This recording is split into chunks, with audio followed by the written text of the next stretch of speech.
उन्होंने संघ के प्रमुख के रूप में एक गरिमामय बात कही है और ये बिल्कुल सत्य है कि इसमें मर्यादाएं तार तार हुई हैं और जिस प्रकार से बड़ी ऊंचे ढंग से नैरेटिव बनाने की कोशिश की गई है चीजों की, बौखलाहट में दिखाई दिए हैं भाजपा के स्टार प्रचारकगण, उन सब बातों से जो उन्होंने कहा वो विषय बहुत गंभीर हो जाता है।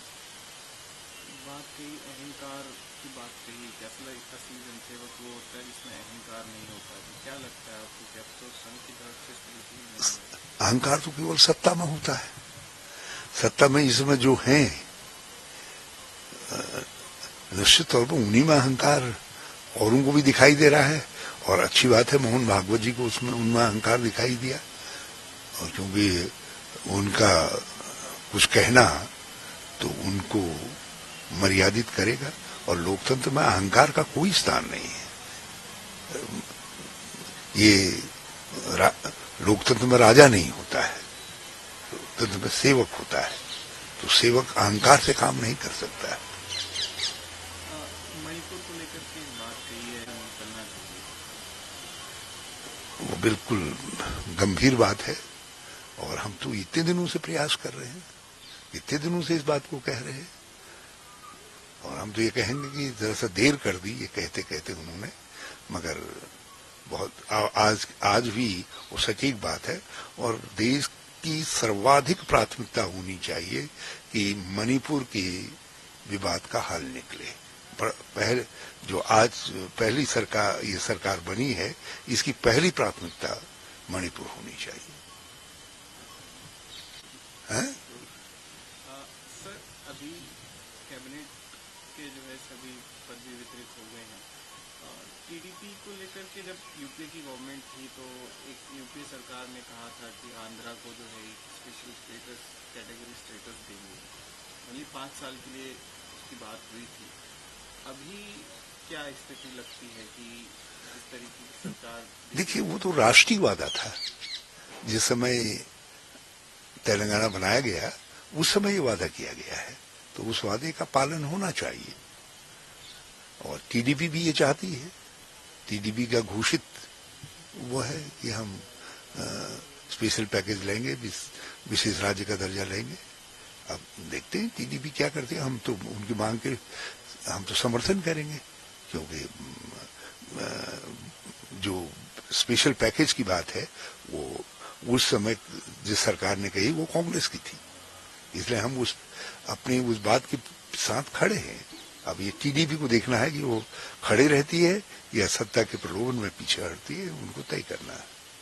पिछली बार टीडीपी ने जो है समर्थन भी वापस लिया था, लेकिन एनडीए सरकार की तरफ से ये कहा गया था कि 14 फाइनेंस कमीशन की जो रिपोर्ट्स है उसमें जो बातें कही गई हैं उसको लेकर के जो है ये स्पेशल कैटेगरी स्टेटस नहीं दिया गया। देखिए आप जो है जो एक स्पेशल सर्कमस्टेंसेस में किया गया वादा है उसको बिहार की मांग के साथ नहीं जोड़ कर सकते, या दूसरे राज्य कभी कभी स्पेशल स्टेटस की मांग करते हैं उनके साथ नहीं जोड़ सकते, क्योंकि उन्होंने केवल हिमालयी राज्यों के लिए इसकी कल्पना की है, बात की है। लेकिन जो आंध्र से किया गया वादा है वो तो उस समय है जब आंध्र को बांटा जा रहा था, तब आंध्र को एक कंसोलेशन के तौर पर ये स्पेशल पैकेज दिया गया था, तो उसकी तुलना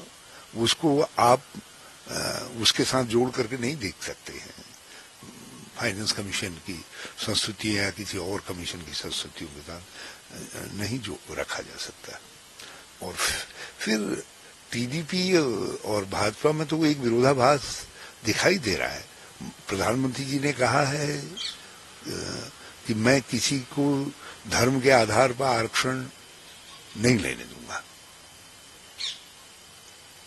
घोषित हुआ है मुसलमानों को धर्म के आधार पर आरक्षण नहीं दिया जाएगा। और टीडीपी कहती है कि 4% हम आरक्षण से प्रतिबद्ध हैं मुसलमानों को देने के लिए।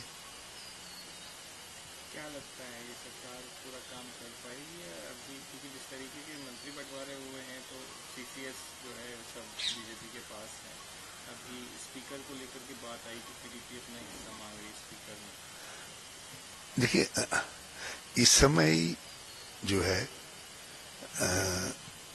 जिस प्रकार से खटपट शुरू हुई है,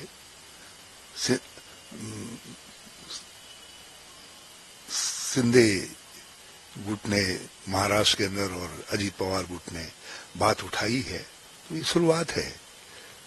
टीडीपी भी अपना हिस्सा मांग रही है, वो स्पीकर चाहती है, और उधर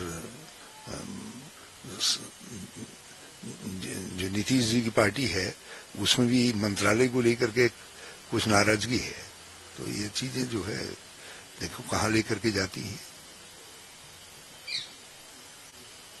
सर, उत्तराखंड में बाईपोल होने हैं मंगलौर और बद्रीनाथ सीट पे, तो इसको लेकर के कांग्रेस की क्या स्ट्रैटेजी है? क्योंकि लोकसभा चुनाव जो है उतने संतोषजनक नहीं रहे, तो इसमें अब तो ये अवसर है कहीं न कहीं। कांग्रेस इन दोनों चुनावों को एक अवसर के मौके के तौर पे देख रही है, ताकि हम जो 5 लोकसभा चुनावों की हार का हमारे ऊपर वो है एक प्रकार का झटका है हमको, हम उससे उबर सकें।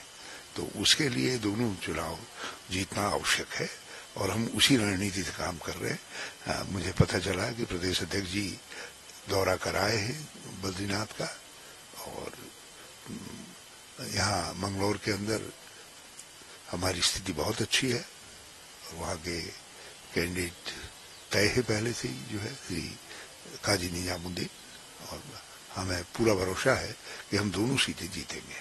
अगर आप ये वीडियो YouTube पर देख रहे हैं तो हमारे चैनल को सब्सक्राइब करें और बेल आइकन को दबाना ना भूलें। अगर आप Facebook पर ये वीडियो देख रहे हैं तो हमारे पेज को लाइक करें।